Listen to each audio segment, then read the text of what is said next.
Good afternoon, and welcome to Coverings Connected in this afternoon's webinar, Growing Countertop Sales During COVID-19. Before we get started, I'd like to go over a few items. All attendees are in listen-only mode. You can submit text questions to today's presenters by typing your questions into the questions section of the control panel. You may send in your questions at any time during the presentation. We will share with the presenters during the Q&A at the end of the presentation, getting to as many as time allows. If you are having problems connecting or any other issues, often closing the window and starting a new window will fix the problem.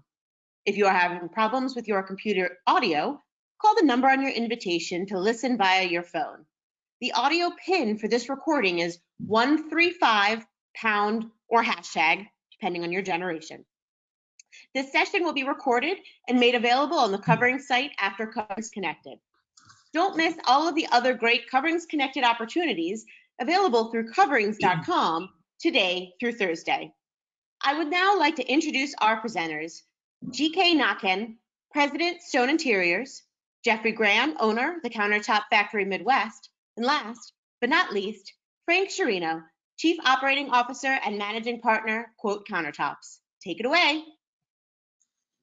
Well, I've been elected to go first on the call because I'd like to set up the two gentlemen next to me. And since I'm the oldest by far, both of them, I want to bring it back a few years and kind of give you the milestones that we have dealt with in the past that come forward. In 1987, I've only been in business 48 years, but in 1987, we had a huge slowdown during the George Bush administration that put our markets in danger. Not so much countertop, because there wasn't too many countertop fabricators, about 1,200 back then. But it did put our commercial contractors in a lot of trouble with a lot of danger. Then we came forward a few years to 9/11, and that really was a devastating part for us countertop fabricators. We didn't know where the world was going after that, and there was a lot of turmoil. Fast forward again to 2009 when the markets collapsed. And then right after that market collapse, we had in the natural stone industry, we had the radon scare.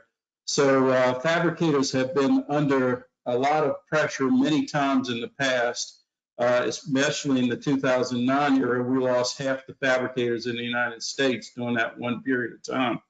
I say a period of time, it didn't recover till 5 years later.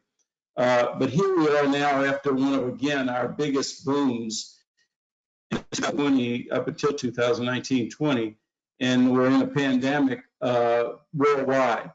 And it's not just affecting us, it's affecting everyone, and we have to look at what are the new markets. Doing all those other catastrophes that we were talking about before, we had to change the way we were doing business, especially in 2009. At that time, as a fabricator, we were a wholesale type fabricator. We dealt with dealers and distributors. We didn't deal with the public or builders. It changed our whole mode of business, and that we had to start finding different segments in the industry to gather more jobs and more production capacity for ourselves. That is happening right now with this pandemic. I've been talking to a lot of fabricators over the last month, and 2 weeks ago in talking to fabricators, most of us were still having a good backlog. We had, in our companies, we had 2 to 3 month backlog, so we weren't feeling the immediate recess of new jobs. But that backlog is starting to burn up over the last couple of weeks, and our new orders coming in many of the fabricators I talked to, anywhere from 65% drop, 55 to 65% drop in new orders coming in. I don't think that's going to increase or improve on a rapid scale, but here are some of the tracks. And when I look at tracks, I think of 6 different ways that we do business in our operations. There are probably many more, and we will probably go over those again today. But some of the tracks that we look at is, first off, if you're a big box retail company, the in-store sales are almost non-existent. Some of the outside sales are, but since the stay-at-home order, it's almost dried up totally. There may be, as we see the orders released over the next couple of weeks, there may be some pent-up energy that will actually have a good rebound. My suspicion is that we won't have that rebound because I don't think the confidence is going to be ready to go back to a big box store and start ordering countertops, okay? And it may take a little bit longer. My suggestion is that when it reopens, we get our salespeople, as a fabricator, we get our salespeople in those big box stores, working with those associates and bringing them back and encouraging them and making things positive. Because otherwise, it'll just sit there. You need to go back and aggressively hit that. Moving on to the next section or the next track that I look at is if you do track builders. Track builders still has a good inventory of backlog, and most of all of our track builders, we haven't had any downturn because there's nobody in the homes to say, I don't want to have my countertops installed right now and wait till after the pandemic ends and we'll get it there. So you still have a pretty good backlog right now of houses. The issue is that the sales of those homes have slowed down. I saw one report this morning that it was over 35% reduction in new home track builder sales. And that may be good or bad. We don't know that. But the one thing that we do know is that these track builders typically have already financed the subdivisions that they're in. They may be holding off on new subdivisions, but the subdivisions they're in, they're already financed and they're moving forward. So it's a good time for you to get involved in the track builder if you're not there yet. Then we talk some of the new things, or some of the, not new, but some of the things that we've kind of relaxed ourselves on because business has been so good, is dealer walk-in referrals. This is something I really believe in, and it has worked with big boxes for many, many years. 2 or 3 years now, we've been doing the sales, fabrication, and install. But the dealer box, the dealer is, anybody that you have a related interest with, whether it be a tile, whether it be cabinetry, plumbing, electrical, anybody that has that, having a position to where you can have them be your lead generator so that they send you leads. We've always worked with these companies, but a lot of times we don't want to compensate them. We say fair, whatever. But it's time to start looking at how you as a fabricator can make it easy to work with these people and then give you their leads. And it's a real good referral platform. Then there's the retail, the real estate agents, the designers, the HBA social clubs. For those of you in New Orleans, the carnival clubs are real good people that they buy. We got to find a way to attract each of these clubs and get them involved in our new work and generating your business and your economy. Track 4, which is a big asset right now, is the websites and the lead generators. Most of us always think we've got the best website out there. I would suggest today that you work with somebody and find out how much hits, how much organic leads you have, and what type of website you have that allows you to exponentially sell accessories, sell other products, not just your one granite, marble, or quartz products, okay? And a lot of that is driven by organic searches, and some of it is just driven by paid ads, okay? One of the big ones that I noticed, and I was reading on Yext this morning, is the fee-based lead generators. And there are many of them out there: Home Advisor, House, Quotes, Countertop, Frank's Company. There are a lot of them out there, Yext. And Howard Lehman said this morning that 84%, his business on lead generations has increased 84% in the last month since the virus. So obviously that's a huge aspect for us as fabricators to tap into and to try and start getting leads from more than just the sources we have normally gotten leads from, and start looking at new areas of that. And then there's the Facebook and social media, Twitter, whichever ones you are more popular with.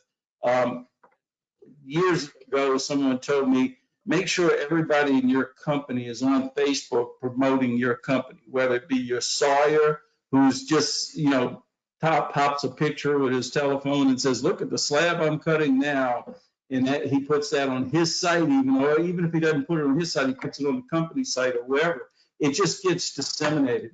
One of the big factors that I find very helpful as I look at jobs on Facebook and other social medias is I look at the ones that have a story with them. But to show a picture on a website is just, it's not even candy, it's just terrible. But when you show a picture and say, this is Joan's house, and and give a story, make a saga out of your Facebook or your social media, people will read it. They then buy into the excitement of buying that or involved in that. So don't just post a picture and say, oh, we're great. Stone Interiors is great. We got a picture. Look at us. Everybody's got great work out there and they're all posting it. Make sure yours has a social implication to it. And then the last, which is the sixth, which is the traditional markets, magazines, newspapers, all of the radio, TV, whatever you're doing. One of the things that this pandemic is doing is making everybody go. I mean, I'm buying walnuts on the freaking internet right now. I mean, everybody's buying things on the internet today. So what we want to do is, if you're going to go to the traditional media, make sure that you're going to the media that's keeping up with the internet, so that a newspaper or a magazine is not just a hard copy they send out to you every day or every month or every year. Make sure that it's also on the internet, that they can look it up quickly, access while they're moving through other parts. I hope this helped as far as where we're going, kind of solve a little bit of the panic that we may have as an industry. We've been through it many times before. Don't know if we'll ever go through it again, but understand we made it through. Those who look for new ways and new incentives have always made it through those previous issues that we've had or slowdowns before. So with that, I will turn it over to Frank and go on from him. Thank you. Thank you, GK. Nicely said. I'm going to touch on some of the things GK just pointed out that are important. Now, my name is Frank Sciarrino. I'm managing partner, COO of Countertops.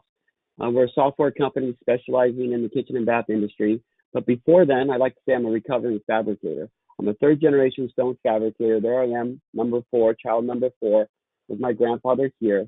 European's going to celebrate 43 years in business in January. So I started off 17 years full-time, summers, you name it, weekends, working with the family stone shop. So my background is one of my customers, which is the fabrication world. Now let's talk about how we grow our sales in a time like that and how people are shopping in general. Now, the one thing you have to look at is your website and how important that website is. And GK did a great job talking on it, touching on it. Think about your website as your showroom, right? But there's no one there to help them, right? They're going to your showroom. Now, 90% of people start online before they buy. So they're on your website. Your first impression to a consumer now is your website. Now, you got to imagine there's no one there to help them. So live chat, that's like your receptionist. People want to know how much it's going to cost, what it's going to look like, when they're going to get it. That's all stuff you need on your website. You need a quoting tool, a design tool, call to action, how long you've been in business, reviews, social media plugs. So it's important because people are going onto your website in the thousands. They might be walking into your showrooms in the single digits, but they're in the hundreds and thousands on your website. So it's so important to get your website fixed up. Now, important part about getting your website done, if you take anything away from my quick talk here, is that your website needs to be mobile ready. So when I say mobile ready, that means if someone's on their smartphone and they try to go on your website, they need to be able to interact with your website. It's like someone going to your showroom and the door being locked and they're window shopping. Half the people on your website are on their phone. And if they're interacting with your business on social media, 70-80% of the time they're on their smartphone. Now, you look at social media and you look at the Yelps of the world, Facebook, these are all, I call these tools to grow your business. They're more than just platforms. Facebook's a way for you to interact with customers very inexpensively. Yelp, you're getting reviews, you're getting referrals. Google Ads, people are searching every day, trying to find answers. You need to be able to be found online, and these platforms help you do that. So make sure you claim, most of these are free. Claim your business, Make sure it's up to date. You don't have Facebook posts from 2015 as your last post. But let's talk a little bit why these are so important. Now, the importance of social media, it's going to improve your brand awareness. It's cost effective. You engage with your customers. You improve brand loyalty. It's marketplace. You're everywhere. They see you on Facebook. They see you on Google, right? They see you on Yelp. They see you everywhere. And I'll tell you, on Yelp, Yelp might rank, your Yelp page might rank higher than your website. So if you're not even updating the photos and the description on your free Yelp page, people are seeing that first. Whether you do retail or you're working with dealers and you're a wholesaler, your customers, whether they're consumers or B2B customers, are looking for you.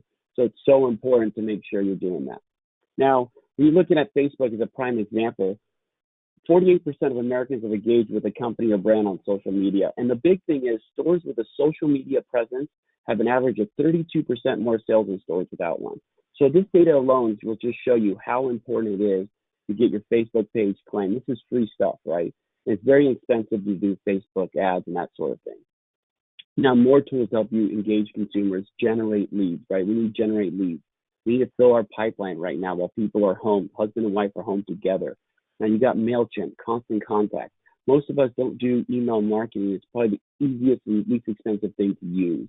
Now you're looking at a 3,800% return on investment. That means you spend $1, you get $38 back. Now, every customer that you do a bid for, every customer that buys from you should go to your subscriber list, and you should have content at least once a month, a newsletter that goes out. Now, that customer might buy a bathroom, they might buy a barbecue. More importantly, they might be with a friend who happens to need to remodel their kitchen, and they said, hey, I just got an email that, the Countertop Factory is having a huge sale on remnants. They can be your vanity, or Europeans do a 20% off currently on their in-stock items. So very important to use email marketing. Now, when you look at review sites, GK touched on Yelp, the home advisors of the world. Now, our business was built 43 years ago on referrals. My father did one house, then he did another, then he did the neighbors, then he did the friends of the friends. We were built, and most of us were built on referrals, right? We don't need to advertise. We have referrals. People just refer us. We're the best. Problem is that referrals are more important than ever, but they're viral. They're online. It used to be when you're upset, you tell 10 people. When you're happy, you tell 3. Now, when you're upset, you tell 10,000, right? And when you're happy, maybe you tell 1,000. So it's important that we use review sites. These are testimonials. These are reviews and referrals customers are giving you. Put them on your website. Put them on social media. Push them out to the masses. Put them on your emails to customers, telling them how great you are. It's that sale. Don't hear it from me. Hear it from my customer. And any great business, if you want to be successful, the great ones out there turn their consumers into their salespeople. So let's use your consumers to sell your products for you. Now, we touched on dealer integration, working more with dealer accounts, with dealer leads, giving dealers tools to make it easier for them to sell. In our industry, we just make it so hard for people to buy from us. So if you're working with kitchen and bath, give them a quoting tool, give them a design tool, give them access to your CRM, put the tools on their website, interact with them, make their job easier so they can sell countertops easier. And we're talking about online, and let's talk about how we're built. People retain 80% of what they see. House put an article out last year saying consumers who view 3D images of products in home are 11 times more likely to purchase than others. That being said, it's really important if you're doing in-home sales, virtual sales, they're on your website, it's all 3D images, using it with your kitchen and bath and whatnot. Now, we talked about how to bring people in. It's always like, we need to quote more, we need to quote more, we need to sell more, we need more people in the door. That's how we're going to sell more. That's wrong. You need a CRM system, a customer relationship management. That's your Pipedrive, HubSpot, Zoho, Salesforce, right? Countertops has a very basic one with their software. So 79% of leads fail to convert without a CRM. Think about that. You're bidding all this work, all this money you spent to bring 100 quotes. 100 customers call you, and 80% of those you don't convert. So instead of saying, okay, we got to go bid another 100, we need to get that conversion up. And CRM software can improve your sales by as much as 29%. When your salespeople say they can't get a hold of customers, it's hard to believe. With social media, text messaging, email, phone calls, you're going to be able to get a hold of customers, right? So that CRM is going to help you manage your business. It's very important you're managing the existing business that you're bringing in. Here's an example of a very basic one. You assign salespeople, whether you won the job, lost the job, it gives you the information to see how you're doing. Which salesperson is killing it? Let's see what they're doing and train the rest. Which one is not converting? Now, it's very simple. It's if you don't measure it, you can't improve it. So just remember that every facet of your business, if you want to improve anything in your business, you have to measure it, right? Because you're not going to know if you're doing better. A CRM is a way to measure your sales and marketing efforts. Now, with this whole COVID thing, we saw a big wave. My nieces and nephews, my kids are doing web conferencing with teachers, Zoom conferencing, GoToMeetings, coverings now is all virtual. Now, there's a new thing out to do web conference consultations, right? So you get on a call with a consumer just like this, and you're going to sell them right over the computer. Now, after these couple slides, I'm going to show you a couple examples on lead generation using design tools. I'm going to show you how to sell on countertops online, just like Amazon. And I'm going to show you how to quickly do an in-home estimate virtually using software like GoToMeeting, Zoom, Uber Conference. Now, the talent pool gets bigger too, so you can find salespeople that are farther away that are doing online sales for you. Now, I use Zoom a lot because I can use the backdrop. I left my green screen up so you can see it. Very easy. You can buy these on Amazon. You attach it to your chair. It's got a stand, and I can have any background I want. So these green screens are great backdrop for people that are working at home during this time. Now, schedule virtual appointments and in-home estimates. There's software to help you do that better. Calendly will tie in your calendars of all your salespeople. You put this on your website and you say, schedule a virtual in-home consultation now, click here.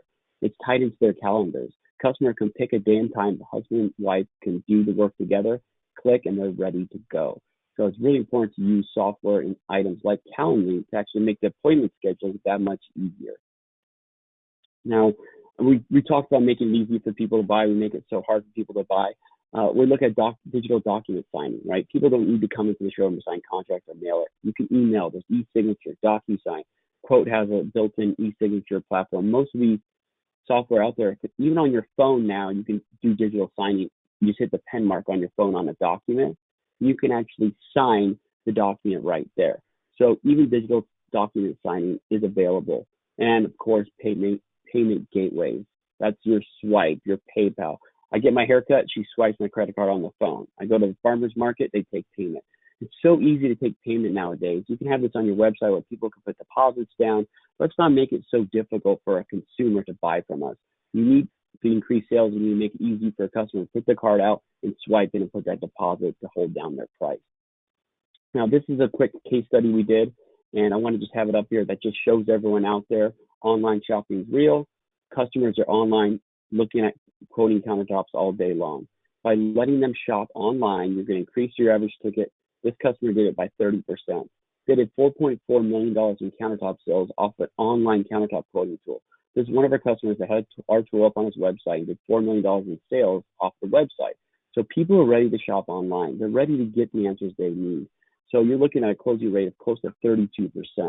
Now, let's go into a quick little video, and this is probably the easiest way to show you guys how this all works. We'll go into full screen mode here. Now, this is a typical website. You see the get quote and visualizer tools there at the top of the screen.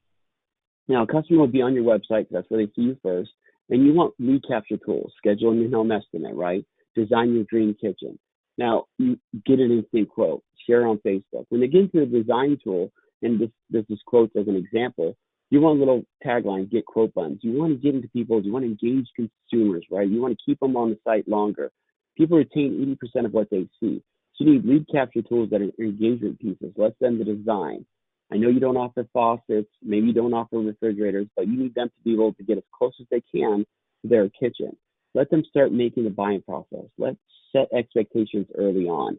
People are early in the funnel right now. Right now, they're just thinking about what they want. And they want to know what it's going to look like. So let's build our funnel. You need a good design tool that works on your website, works on social media, works on your smartphone, and has lead capture capabilities in it, where a customer can throw out their information, they can schedule appointments, they can change the layout of their kitchen to get to the right kitchen that they want. There's tools out there like getting them the lead generation. We talked about how do we get people to come to our website, how do we get people to our website, but once they're there, you need other tools to convert them. So using a design tool is a great way to get the customer's information, their phone number, and get them to verify a lead. Now, what we're seeing, taking it a step further, is online shopping. Now we're looking at customers shopping online for countertops. Even on Facebook, you can have a Shop Now button. It takes it right into the tool. So if you go into the tool, this consumer shopping, side-by-side pricing. This is how they buy on Amazon. You buy anything right now, you want people to see it and see how much it's going to cost, right? And you want visuals, gallery images, just like you're buying anything online. You want to be able to engage the consumer, get their budget, let them shop, let them get an idea of what it's going to cost. Offer them upgrades. That's where the protection plan comes into play, the chip minimizer.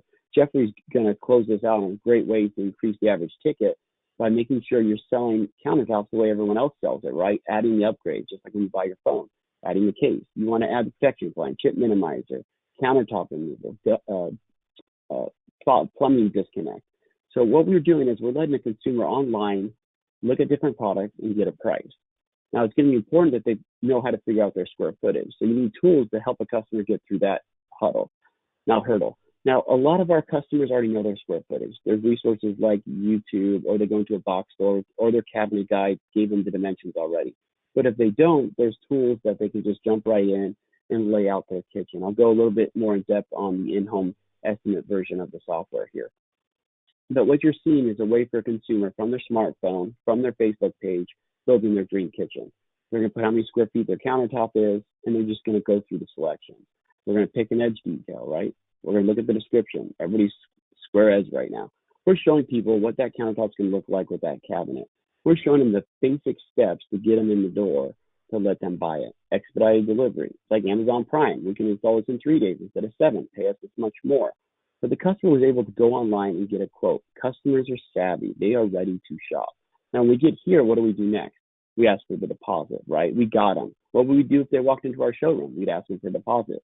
We'd have them sign our contract, right? This is all innovative digital ways that we're catching up with the rest of the world.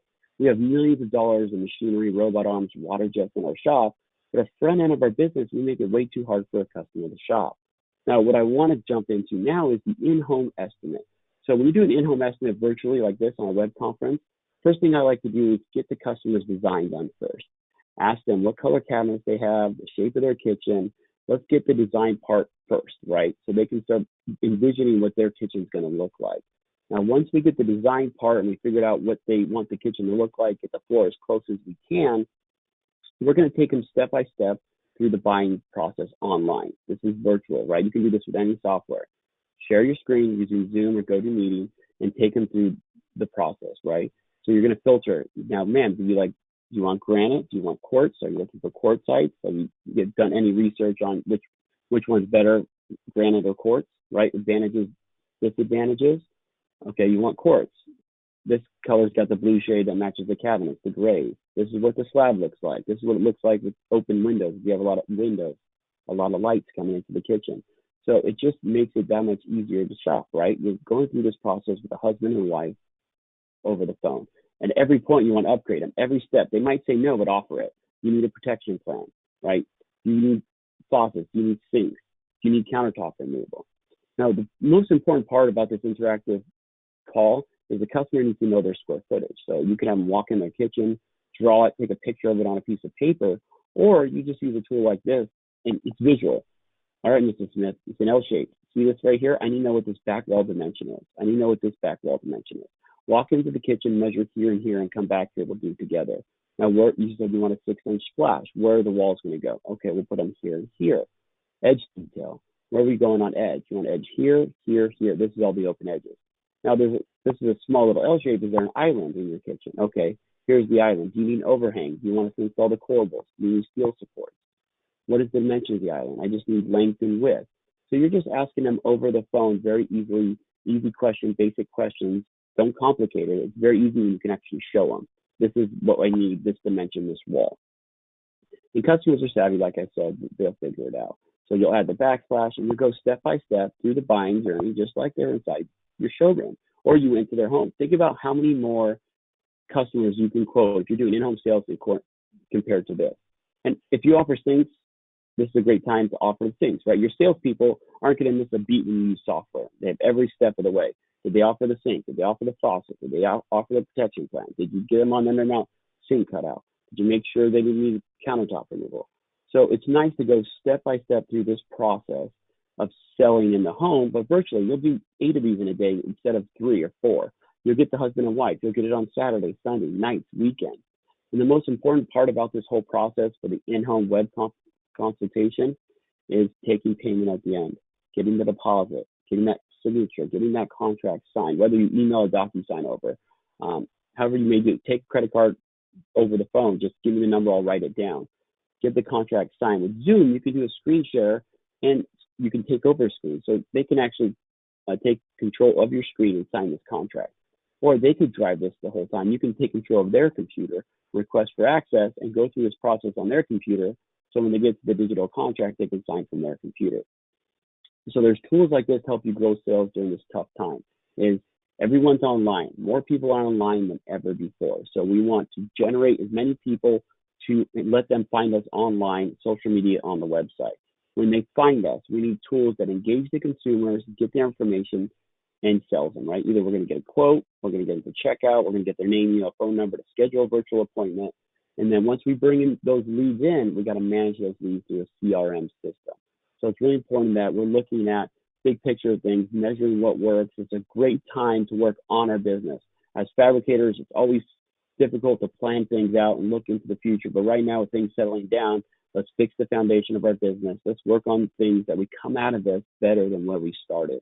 So I hope all your families are healthy and everyone's doing okay during this time. And I would like to thank you for giving me your time. And I'm going to pass this over to Geoffrey to let him take us home.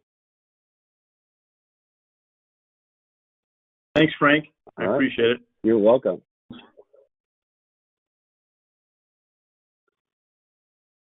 Give me a second here. Prompting it up. All right, perfect. All right, good morning or good afternoon, depending on where you are across the country. My name is Geoffrey Gran. I am the owner of the Countertop Factory Midwest in Chicago. I'm also the owner of Fifth Gear Technologies, where we are providing software solutions for fabricators, speed labels, speed draw, things of that nature. And I also own a sales and marketing company called Ignite Consulting Group. And a quick little stat here, we're going to keep this all positive.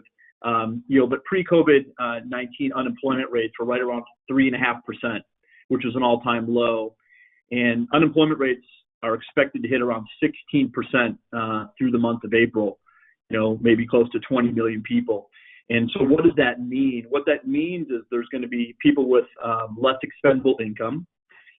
There's going to probably be less people for a period of time looking for countertops, which means that every customer that you come encounter with is paramount, is absolutely critical. They were always critical before, but they're really critical now. And for a lot of us, it's going to help survive this pandemic. And so we can come out of this thing bigger, better, stronger. So all of us want a convenient and easy way to run our lives. Yet sometimes we make it inconvenient for our customers to spend money with us. And particularly now where customers maybe don't have the ability to come into our showrooms or meet with one of our staff. And as owners, as managers, right, we all have several problems that we deal with, right? We're dealing with employee wages every single day. And employees are our number one asset, so we want to make sure we're taking care of them. We're dealing with rising costs, whether that's fuel costs or rent, utilities. We're always dealing with customer pricing pressure, right? The customer, we don't like to use the word cheap, but they like to get the best deal. And all of those together potentially can equal lower profits. And as you all know, this is a difficult business. And truthfully, until now, there really hasn't been a lot of solutions to help fabricators make more money. And so we're going to kind of show you an opportunity. Getting a customer is expensive, right? You have salespeople, you have websites, you have social media, and we're always competing for that customer's time and their money, not only just from your competitors, but from every other vendor in the universe, right? Go take a look at your Facebook page and see how many ads pop up in a 5-minute period. And so our theory always has been when you get a new customer, you need to hug them, squeeze them, kiss them, and hold them tight, right? Never let them go. And then you need to tell them about the upgrades and the options, which we affectionately call hot sauce. Show them what's available. Be the expert. People buy from things that they see and from people who are considered experts. But just so you understand this, hot sauce or upgrades aren't always free, even though a lot of us give them away. And you get hot sauce every day. I'm going to show you what that means, right? Here's a couple examples. Go through a drive-through, you order a sandwich. They ask you if you want to supersize it. Go to car wash, you get a choice. You want a basic, do you want a super, or do you want an ultra? You go to Starbucks and you order a coffee. They never ask you if you want a short. they immediately go right to Vente, right? When we all get to travel again on planes, I know it's been a while for most of us, you go and you log in online and ask if you want to upgrade, you want more legroom. And then just recently, I bought a TV for the office. We like to show metrics in our offices. And when I was checking out on Amazon, it said, hey, people who bought this TV also bought these items. And it was an HDMI cord, it was extended warranty, it was a wall mount. You know, bought 3 out of those 4 things, right? So the whole idea is to give customers the purchasing experience that they're used to getting. And for anybody that wasn't buying things online, they're certainly doing that now. Normally, when I would be in a group, I would ask the question, how many of you buy on Amazon? And invariably, 99 out of 100 people would raise their hand. I would tell you, in a COVID-19 environment, that is, everybody's buying things online. And the idea is that the reason why we do that is because it's easy. And so the software that's out there, at least the one that we have, there might be other ones out there as well, it educates the fabricator and it educates the customer. You know, if you show them something, right, they will buy it. They're more apt to buy it. Imagine the scenario where I don't know much about an air conditioning unit. My air conditioning breaks. The technician comes over and says, yep, you're going to need new air conditioning. And I say, great, what do you recommend? And he says, well, this is the only brand I'd put in my house. That's good enough for me because he's the expert. He's the guy installing these units all the time. So as countertop fabricators and owners and managers and templars and installers, we're the expert. And if you can offer upgrades and solutions, you've just made it easy for your customer to buy from you, and you're really just taking pricing out of the equation. There's a new phenomenon that's going on right now too called reverse buyer's remorse. And what ends up happening is if you don't show people upgrades, right? If you don't show the customer the upgrades, you just sell them the basic. And all of a sudden, at some point down the road, right, they go to a friend's house or somewhere else and they see maybe that upgraded edge. They get disappointed because, hey, my fabricator didn't show me those upgrades, right? And so you want to make sure that you don't get caught in that. The worst case scenario, if you offer an upgrade and the customer doesn't want it, they're going to say no, and that's okay. The customers will open and close as many times throughout the sales process. So maybe your salesperson is meeting with the customer, and in their mind that customer said they were only going to spend $5,000. But after they walk through GK's facility and they see some beautiful stone, GK sells them on a $7,000 countertop. But maybe at that point, the customer says, okay, I'm done spending for right now. Okay, that's fine. You write the ticket. But maybe fast forward a few days, and now somebody from GK's office, a customer thanking them for the order and saying, hey, let's just review the product. Now, we can set your field measure. At that point, you hear kids in the background, or you talking about we got to hire a plumber, and that's when you get to start selling again. And you get to do that all the way through the process. What ends up happening when you start selling upgrades is you get to see the immediate impact. So at my company in 2019, we've been selling hot sauce and upgrades for about 7 or 8 years. We sold $1 million in hot sauce. That's just the add-ons, okay? The nice thing about the hot sauce program is that you allow everybody in your company that's customer-facing to actually make more money. We're always telling our employees to do, hey, Frank, I need you to do that. GK, I need you to do this. And they do it because they're good stewards of your company and like working for you. But now imagine if you give them a little more incentive. Hey, we're going to pay you 10% every time you sell something. So in 2019, we sold $1 million in hot sauce. We paid $100,000 to our staff, which is now instant raises that was completely self-funded. So we don't have people coming to us now asking for raises because we go back to them and say, just sell more hot sauce. Okay? We paid about $200,000 to commissions in other accounts. Let's say it was box store accounts or bath dealers like GK mentioned. And then you can subtract out some of these items have cost of goods, over 75% of them don't. So on that $1 million, we generated about $650,000 in pure profit. Now, as a fabricator, if you were making 10% earnings, 10% EBITDA, that $650,000 is really equal to $6.5 million in sales. So rhetorical question, but which is easier, right? Go get $6.5 million in new business or just sell more to your existing customers. And I think it's super important to note one of the things that's really unique about the software is that it allows everybody to sell, as I mentioned. 50% of our hot sauce sales come from our field measurers. And I think most of us would agree that we don't typically think of those people as salespeople, yet they become your best because they're the expert. Here's another way to look at this. Let's say we've got a 45 square foot job that we're going to be able to get out of 60 square foot slab. That slab costs us $600. I think it's reasonable to think as fabricators that we like to have our cost of goods right around a third of the total cost. So if we just assume this is a basic countertop, eased edge, nothing complicated about it, a $600 slab is going to yield us a retail price or a sell price of $1,800. And if we use the same metric that that company is making 10% earnings, the profit on that job is $180 before tax, of course. Now, let's say on that job, you also then sold an upgrade or hot sauce item. And let's say that item had a retail price of $250, but maybe it was an edge profile upgrade, which had no cost of goods because you're putting it on your CNC. You pay your 10% commissions to the field measure that sold it, and now your profit's $225. You actually made more money on selling the upgrade than you did on the countertop. Okay? And you can start to do the quick math here on, each one of those hot sauce bottles represents somebody in your company who is looking at the math saying, if you just sold one hot sauce item a day, or if you sold 4 a day, right, all of a sudden this incremental EBITDA is absolutely massive. And, as a company that we've been around for 15 years, there's nothing more impactful that we've done by adding hot sauce to our program and adds more to our bottom line. And again, you can get all of your partners involved, whether it's the box stores, whether it's your kitchen bath dealers, whether it's custom builders, and you can even go back to them if you wanted to negotiate some percentage of commission. So whether they sell it or you sell it for their customers, they get to win as well. So now imagine if you're providing world-class customer service, quality countertops, and giving your customer a little bit of commission to help them make their money, they will never leave you, right? And right now, as I mentioned earlier,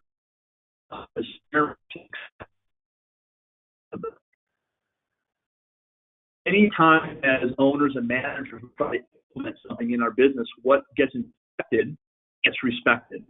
So what's really nice about the software is that you can download all the information, you can send it out to your company routinely. We like to have somebody send out a fun meme. We like to have people that win, and it gets people engaged, it gets people excited. As you start working with this software, you realize that there are well over 100 items that are available. Some of them you might know about, some of them you never thought of. What's really needed to be part of this hot sauce community, fabricators all over the country, utilizing the software, kind of showing you that you now get access, right? So improve the arsenal that all of your employees have to actually offer more to the customers. I think the biggest impact is that you're going to increase earnings without adding more people. You don't have to add any more benefits. You don't need more machinery or tools or any capital improvement. In fact, you don't even need any new customers. Just sell more to your existing customers. And as we all deal with this for the next weeks, months, we don't know how long, we're going to have less people walking through our door. And so we have to go out and sell more to that customer. It is the quickest, easiest way for your company to make more money, period, hands down. Okay? Now, some of you are sitting there, and I know what you're thinking. You're writing notes, or maybe sending me a text saying, Jeff, listen, my sales team isn't as great at selling as you make them out to be. So your team is no different than mine. A software tool, be successful. And give them an iPad. So when they're there with the customer in the showroom, or they're doing a day, and that software is engaging them and allowing them to make sure they're hitting on all the right components. Technology scares my team, which really what that means is technology scares the owner, right? But we have hundreds of users across the country. You get to use a tablet, which we're all used to using, and we basically recreated the Amazon experience. So there's nothing that's scary about technology. And if you're always waiting for the newest technology, if you think, Frank did a really quick demo of Countertops. It's an amazing software. We use it, and it's not scary at all. You just have to dive in.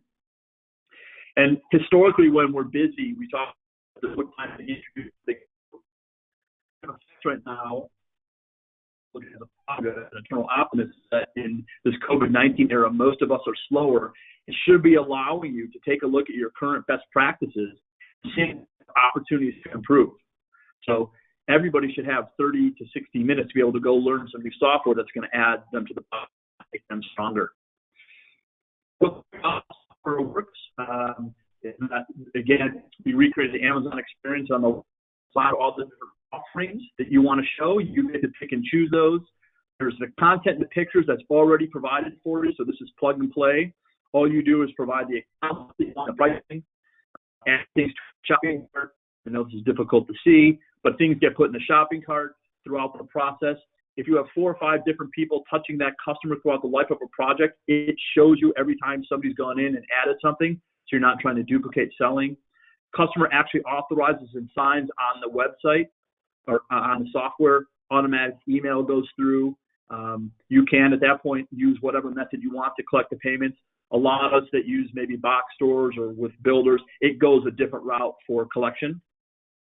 And there's also the admin side, which we think is just as important. As an owner, as a manager, you can get to come in, you get to see metrics, you get to see total amount of sales, you get to see which items are selling. You can look at sales by user. You can put the top 10 selling items are across the country of all hot sauce users. Maybe one of the number 1 or 2 items is something you're not even using because you hadn't thought about it. And now it gets you to start selling it. So you take all the data, download it, pivot it, do whatever you want with it. Data is king. And with data, you could actually determine what's happening. At that, that's all I really had for my information. You can obviously go on our website. I did want to put up, here's all the panelist contact information for GK, for Frank, and for myself. I know that this is recorded, and I know this information is going to be available, but if you want to take a shot, I'll write it down now. And with that, I'm going to turn it back over to Michelle.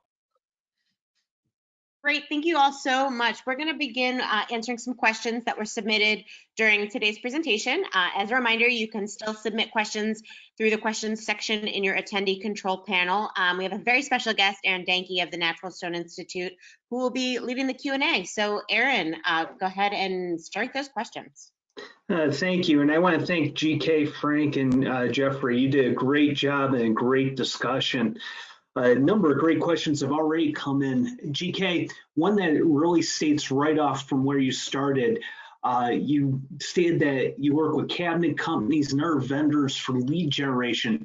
How do you do that? What's your process in going through that lead generation? And what are some tips that new companies can start using to generate more leads? Well, first off, you gotta look up who's in your area, in your region.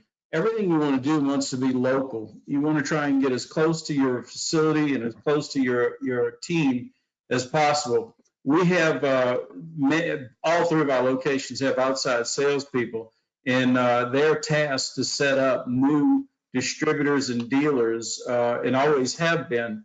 But at this time, we really have been pushing for them to set up a new account every week. We would like to see that happen. To where you go out and you set them up. That takes a person to person. So these dealers, most of them or some of them are closed right now. So you need to get on a web like this or a Zoom or try and get into a virtual type environment with it. But you really do have to do a lot of footwork in getting into these dealers. And then the old story of building relationship. Jeff talked about keeping your customer close. Today, you really have to treat that customer very well and understand that when you're dealing with cabinet companies, they are your customer that's sending you leads, okay? So you really need to make it easy for them to send you a lead. You go to a plumbing supply house and you tell them, listen, in ours, we have a software that they can just sign on easily, just put the name in and they're finished with it, and we follow it from there. So there are several ways to do that, but you really have to get your sales team engaged in the lead generation process. Thank you. Frank, you brought up House and a couple other lead generating softwares. How relevant do you find leads that are coming from House, and what are some additional online sources where people can find leads? Great question. So, and I talked to one of the main guys at Home Advisor, and he gave me a stat. He says, the lead goes out to 4 people and 2 people don't call. So my first thing would say, look in first. Like a lot of people are saying leads are no good. You need to call the leads right away, right when they come in. You need to text them. There's auto text that you can connect. Our software does the auto connect. So Home Advisor, Angie's List, Yelp, you just got to be careful on the spend and make sure you target it. You don't want little backsplash jobs. You want full kitchen remodeling, full countertop ones. There's other companies, Thumbtack, Porch. Those are all lead generation companies on top of just House and Angie's List and Yelp. Jeff, a great question came in for you. Now that's kind of harder to get into homes and you're doing a lot of stuff online. What have you seen? Have you seen equal production using hot sauce for people who are doing online meetings versus on site? And what's probably your biggest add-on that you've seen? That's a great question. I think, you know, depending on where you are, what's really interesting about this COVID-19 pandemic is that depending on where you are in the country, it's affecting things differently. Being in Chicago, you know, we've been at sheltered home for a long time, so we're not having customers come into our showroom. So we're doing things virtually. So we're getting on a Zoom call or go to meeting call with the customer. We're pulling up the hot sauce software and we're walking them through that so they can kind of see the content and they can kind of see the pictures versus doing it in person. Now, for jobs where we go out and the customer has new cabinets, and so we're considered essential, our field measures are going and taking that iPad out and physically showing that customer what all the different options and upgrades are. As far as some of our number one upgrades, I will tell you our number one is called the chip minimizer. Frank mentioned it in his presentation. All of us as fabricators, at some point, we are going back out to a customer's house a few years later and fixing chips. Most of us are charging for it, but historically we've been so busy that we really didn't want to go do it. And so the chip minimizer actually puts a bullnose or profiled edge on that sink cutout. Again, it's all done on our CNC, and now it takes that 90-degree corner and makes it now curved, and so it eliminates those chips or minimizes them. But again, we've got over 120 items, and all of them are great. A number of people had questions about design visualizers. What are some of the most prominent ones that you've seen in the market? And then have you seen different partnerships with architects and design firms, fabricators partnering with those types of groups and using the visualizer maybe on the architect and design website? I guess I'll take that one as a design question. So looking at there's all kinds of different visualizers out there. Obviously, Code has one, but you'll see manufacturers. There's a lot of manufacturers that can be as MSIs that have the Deltiles, that have visualizers on their website. And architects and designers, you look at 2020 design when you're building the actual space, they're all using 3D design technology. Now you'll see it more and more coming as a lead generation tool, but it's just now more front heavy on the countertop in the kitchen and bath world. So I recommend, because people retain 80% of what they see, you have some sort of design tool on your website that you give to your kitchen and bath dealers. People need to know what it's going to look like. Let's set expectation of what that white quartz is going to look like with white cabinets, right? So it's setting expectations. It's a lead generation tool. It's a customer engagement tool. The technology is there. Just make sure it's lead capture and it works on mobile. I just want to add one thing. I think the other thing that we need to be making sure we're doing is taking advantage of utilizing our manufacturers, right? We cannot, as fabricators, right, I can't do anything without getting material. And so a lot of our manufacturers have some really good content, like, for example, Kohler, right? You can go on their website, you can see a lot of great information. So when you're talking to a customer and they haven't yet selected a sink, they don't have the ability maybe anymore to go somewhere else and pick it up. Walk them through it, pull up the Kohler website and show them what's available. Geoffrey, you bring up a big point that a lot of people have asked about. How has the COVID-19 pandemic affected the distribution of products, getting products from your distributors and then also getting them into the installs at the houses? So I think right now I give a lot of credit and kudos to all of the manufacturers, distributors. They think they've done a really nice job. Obviously, as we hear other countries closing like India, I think we're going to start to see some impact at some point in time. But I think that's really going to be dependent on when the country starts to open up. My recommendation has always been, this has been pre-COVID-19, is that you need to treat your vendors and your manufacturers just like your customers, right? You need to treat them great. And so if you have done that and you have great relationships with them, then you could be in constant contact and they should be updating you on what inventory is available. And then you might have to make some switches. Maybe some of the colors that you normally would sell maybe aren't as available and you need to start switching gears, but you want to be a little bit ahead of it before customers are asking you and you're saying, I don't have it, because they'll go somewhere else. All three of your companies work a lot with digital products and digital platforms. what tips would you give a company that does not currently use a lot of digital platforms for selling product and upselling their customers? You want to take that one, Jeffrey? Sure. I think the first comment is not to be afraid, not to be scared. You know, if you were afraid of technology back when everybody had a flip phone and the iPhone came out and you said, well, I'm not going to buy that iPhone, I'm going to wait, you'd still be waiting, right? And so you just have to, at some point, have to jump in. And I think what the realization is going to be is that when we get out of this COVID-19 scenario that we're in, I think all of us are going to probably be handling our businesses a little bit differently. And maybe we're not going to need as many people as we had before, right? We might not have the business to have that. So we have to figure out how to get smarter and more efficient. And the way to do that is using technology. So my first recommendation is, you know, kind of wipe away, you know, the fact that you're maybe a little bit scared about it. Don't look so much at what the cost of it is. Look at what the impact it has on it, right? So many times somebody will make a comment about $100 or $200 a month software, yet they fail to look at what the actual impact is of the business. Yeah, and to touch on that, and you look at the, sorry, I just wanted to kind of jump in on that. So when you look at it, the big thing is technology drives consumer behavior, right? You look at Netflix versus Blockbuster. Innovation's front there. You got to watch what the consumers are doing and how they're being influenced by technology. You see this big rush of people doing web conferencing. You know that's going to be a thing. It's virtual web conferencing. Get out in front of it, right? Technology is there.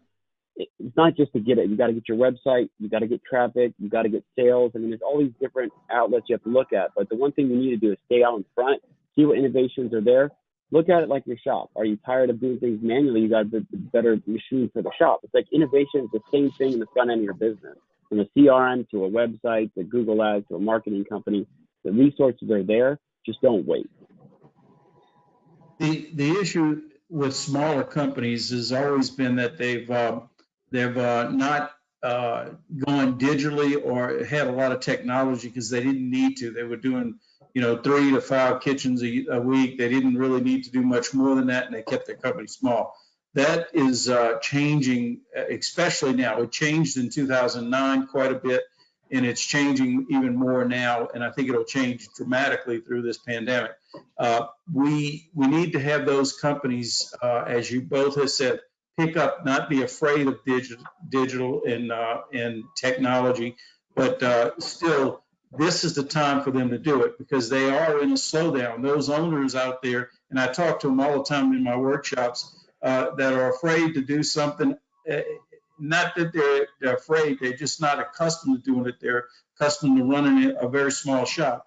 It's time to look at the technology. Even if you continue to not have digital processing for measuring or CNCs or saw jets or robots, you still need to look at the technology of how to sell and to keep your marketplace valuable, and that's where you would start, not necessarily saying go and buy a robot today or go buy something, not that you shouldn't, but the reality to it is right now you need to look at how you're going to capture those sales, and those sales are technology and the processes that we've talked about all through the seminar.